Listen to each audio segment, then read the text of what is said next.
Hey guys, welcome back to GameTree. Hi. So this video is about appreciating differences in people's personalities, and ultimately at the end of the day, humanity is a tribe, and we evolved to have very different kinds of personalities because in economics and producing things in a species that has such advanced language and evolution of ideas alongside biological evolution, we really did evolve to have different kinds of personalities to make sure that all the work in a tribe gets done. So for example, if Dario is really good at organizing stuff and I'm good at gathering things, and we're going to be a stronger team because if we're both mediocre at each, I might not be successful at gathering and he might not plan things very well, and then suddenly be that. So I would say strategy, tactics, diplomacy, all those kinds of things. We need people who have different strengths to survive. People who are nurturing, who can build things, people who are hunters. So a lot of this personality psychology is just understanding how are people different. Even if you don't go into the tribal scale, it still filters into the modern day world where some people are more comfortable as researchers and other people want to be doing more hands-on stuff. So we're just going to be discussing a bit about how do you understand people, how is this useful, how does it apply to games and teamwork, self-development, things like that. But ultimately the underlying theme is appreciating psychological diversity. Yeah, this is one of my favorite topics, and I know we could go on for hours about it. So we'll even with games, we'll try and stay in the lane. Real quick, is toxicity is a major issue in gaming now, and according to our research at GameTree, and this is also just drawing in from a lot of other research and surveys, so much of toxicity is actually just miscommunication. And miscommunication can come from not knowing yourself or the audiences and stuff or who you're talking to. So by being able to be aware that not everyone is exactly like you allows you to suddenly communicate a little more clearly or more efficiently or have more tolerance and patience with other kinds of people. That can help reduce a lot of toxicity in our enjoyment of games and also for those that we're playing with. Yeah, probably a lot of you, we all have parents in some form or another. And there's this, little phenomena that's out there where sometimes some parents want their kids to be like them. Or maybe, in high school or something, we might feel like, oh no, we want to be like these other people. So in psychology, there's this idea of be like them and be like me. And those are things that can lead to difficulties on teams, can lead to toxicity. The person who's like, I know how to do things correctly, how come you're not behaving like me? And they just want a bunch of mini-me's on their team. Except that actually wouldn't work because then that's a team full of leaders or a team full of bossy people. We need to be aware just what are the little traps that we can fall into sometimes. And to get really specific with it, example could be being cautious versus being impetuous. And that's a continuum, and to some extent some circumstances are going to vary. But the cautious person generally is going to want more time, going to do more research before they act. The impetuous person is going to be noticing opportunities and is wanting to jumping in and taking advantage of those. And I think another thing can happen too when a team screws up. Who's at fault? So some of it is do we want to assign blame or do we want to look forward? And then there's this natural human tendency called the fundamental attribution error, where people are going to say oh, I screwed up because of bad circumstances. And then, John, you screwed up because you're just an idiot. That's, the kind of thinking. It's there's something wrong with the other person. So really just getting past some of those dragons and being aware of those dungeon traps of personality is, we'll make sure we get to that land of appreciating differences. Regardless of what the reality is, you're going to be so much better off and you're going to be more successful, happier. You're going to be happier, right, just by giving slack. And a lot of times it's actually true, and because of that bias, for example, it seems pretty similarly related. And in reality, a lot of the times we even don't give people the slack because we're in our own logic, but we don't understand that maybe somebody else is just using entirely different reasoning, and it's actually pretty valid, even though it's just not how we were thinking. And from evolution, a lot of it is not just about the work that gets done, but even the beliefs and how decisions are made. Somebody might think oh, we need to do this, another person thinks it's this way, and the majority of the time it's actually both people are wrong. The truth is in the middle. So by understanding that oneness is just true, it gives more ability to be open-minded towards other forms of information that can help us grow and have better realities. And there are going to be times when a certain person on the team, in the group, actually is right, and it really does know how to do something correctly. But that doesn't mean that they're going to be right about everything about the game, or their environment, their team, and to know when to have the kind of leadership to step back and say, you know what, this isn't something that you're good at, so if you could come to the fore and take care of this.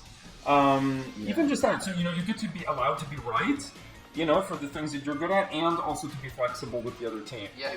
So now we're going to bring on Lindsay Johnson, who's a YouTuber, to share some thoughts about how does she analyze people, how does she make use of this kind of information. All right. So guys, this is Lindsay Johnson.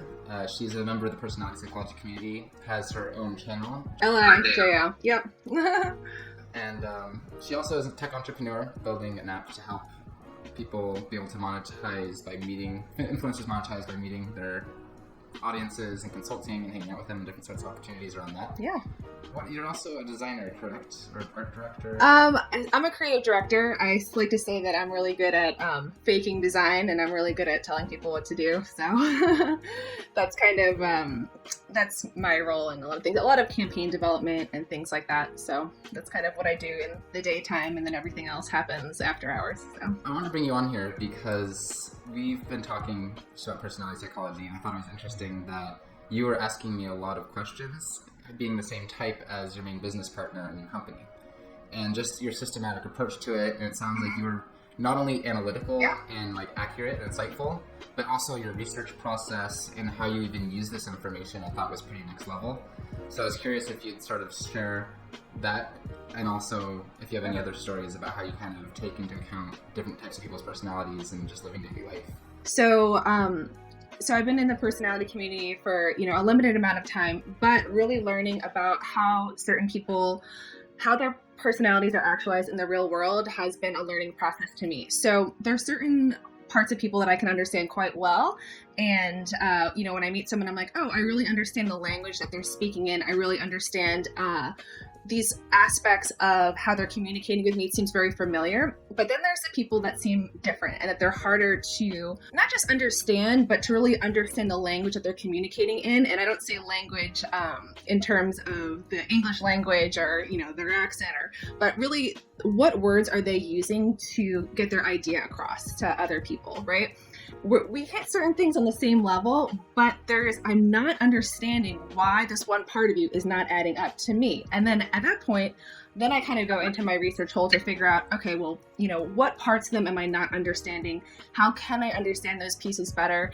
And then for me, I know when I get to the point that, okay, the understanding has settled and I really get this person out. But sometimes it takes months. What does that process look like? Like, how do you figure these things out and notice them? So for me, it's very much I feel where the gaps in my understanding lie, and I intuitively know what questions I need to ask to extract the information I need to fill those particular gaps. So then I will go to, whether that be other people or whatever, and I'll try to pull in information using, my own language, saying, well, what about this? Is this something that is motivating or driving you? Or is this, what do you want in this certain situation? So I will go and pull the information in order to fill that gap of me wanting to know what is, let's say, motivating that person. You'll even consciously fish for it sounds like. Yes, I very consciously and specifically fish. So when it comes to your business partner, how did you go about noticing what his psychology is like and how that's different from yours, and why do you appreciate that, and how do you use that sort of knowledge of those differences? So what I realized is that we had some differences in terms of, one of them was communication, in terms of how we prefer to communicate. The other thing was like scheduling and predictability. So, if I'm saying like, I want to meet every Wednesday at 6 p.m. I could have the craziest thing happen to me, but I will be there Wednesday at 6 p.m. It'll just be that way for forever. Like me, I know, because that's part of how you're talking to answer some questions, but also you're even just using sort of the tribe.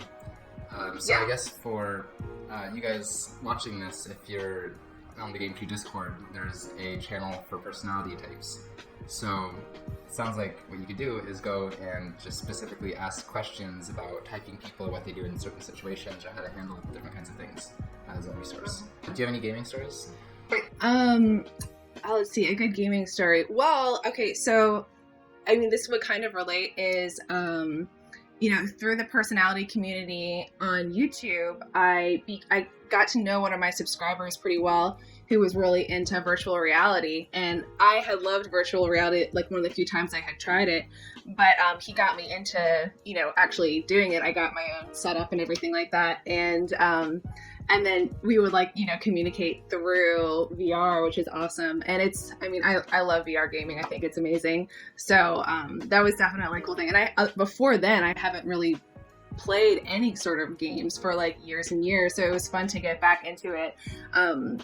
Who was someone else who was connected through personality and my channel specifically. So it sounds like even making friends through the community is its own reward.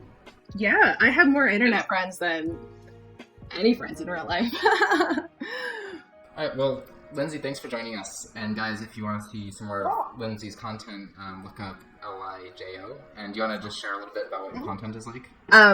Yeah, so my channel is just all about basically understanding yourself and understanding other people, and a lot of it is kind of tailored around my personal personality, but then we also branch out. We talk about how we can grow through certain things, and for me it's really valuable at this stage in my channel's growth to help people who maybe don't feel as if anyone knows who they are, on the inside, who really can understand the inside of their brain. And so to be able to offer that to people where they feel as though someone is understanding them for the first time, perhaps, is kind of why I do it. I know there was something else I wanted to say about EEG. Oh yeah, so I've looked at people's brains as they play games.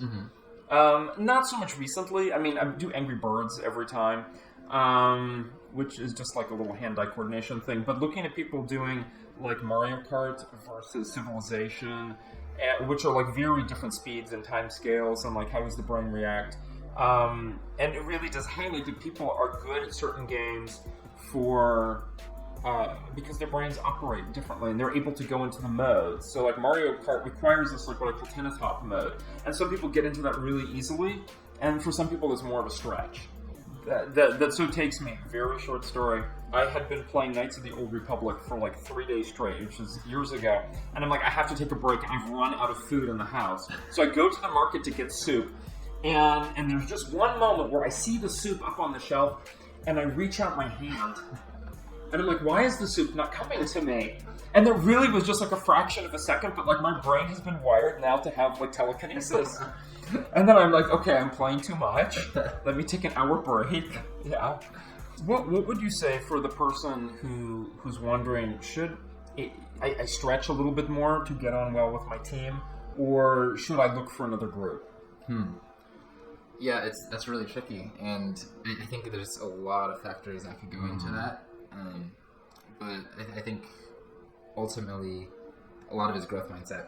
Right. And I feel as long as you feel you're being treated with respect, you're not having an actual bad time, then it's okay. It's I can do some stretching. Also, if you can convince the group, or if they're willing to get better, to be open-minded, to be flexible, to learn, then you can kind of work with that group. But if it's a group that's very fixed and rigid, then it's probably better to move, because you can't really make things better unless people are willing to do that. Yeah. And there's not necessarily something wrong. Maybe a group of people have gotten together and they're we just want to do this kind of game because it's a stress release, and we're not here to grow. We're just here to do this particular thing. And that might happen, and you'll be okay, now look for a different group. Another point about that is that because we have the psychological diversity, this really shows up in games a lot. The kinds of games that we enjoy, there's really high correlations. So you can't necessarily expect the same friends to want to play every game that you want to play. Yeah. And that's where the tribes can be more flexible. And I think that's one of the nice things about GameTree is you can just find different kinds of people for the games that you're not forcing other people to play, but you might not want to miss out on. But you can actually build relationships and incorporate them to the friend group, so it can kind of become more fluid and change over time and be more like a tribe rather than just you and one person, or maybe even you and a significant other that are kind of bumping heads. You're not getting to do the things that you want to do.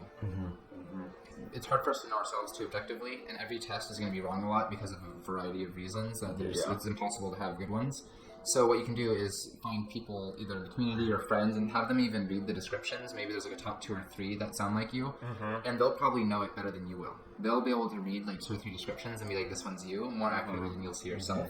So that's also a good tip, because it can actually be pretty harmful sometimes to know or to have the wrong type of yourself, because it starts building an identity that isn't actually your sort of natural biases and traits. Yeah. Type falsification is, especially because some types are supposedly more popular or better than others in theory, culturally, but in practice, no.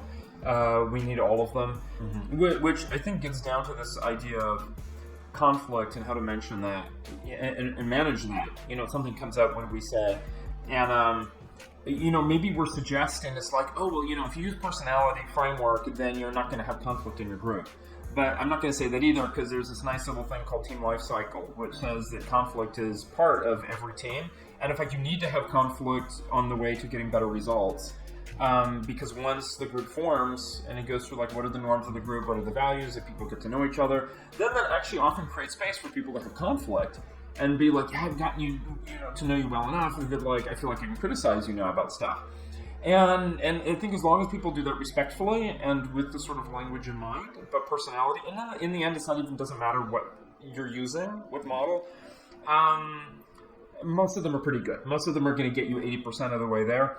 That you're like, oh, we're in like the storming phase of this problem that we're working with as a team. And it's like conflict is inevitable right now, and just like roll with it, and recognize it, and then know that there's another side. So, speaking of other sides, is there a place where this goes wrong? Where knowing this sort of information about people can lead to dysfunction, toxicity, things like that? Oh, absolutely. So, I could easily say, you know what, there's like I mentioned, ESTJ. This gal identifies as ESTJ, or you know what, she doesn't even, I just think she is. And it's like, we don't want her on our team, because ESTJs are bossy, and they think they're the smartest person in the room, but they're not. And this and that. So I'm bringing a lot of biases, and I have this word, and I'm attaching all these associations to this word, and a person's not a word. In a way, it's almost like you kind of have this word, and then you're expecting reality to always conform to that. And if you're on a team, if you're on a team, it's almost like having a plan or strategy, and they say no plan survives contact with the enemy. So it's almost like comparing it to a game is you expect like the team is going to operate this way and it doesn't, or you expect things will play out and it almost never does. No. What is it? Model of a personality survives contact with real people. But something to understand though is that when new teams come together, you don't always immediately get along really well. A lot of the times it's getting to know people and then you get the results later. So think of it as an investment, especially in today's culture. You can see it in like dating apps a lot where people are just so disposable because we're just used to getting things very quickly, and if they don't work for us, we can just discard them and try to find something perfect. But a lot of times perfection is created, it doesn't start that way.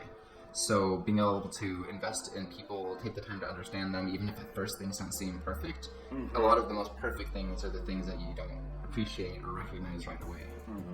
Are there any other closing thoughts you want to have before we wrap this one up?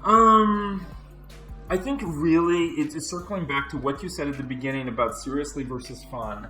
And it's, are we going to take the fun seriously? And I know I'm predisposed, like when I get into something, I want to have it be smooth, so I want to master it.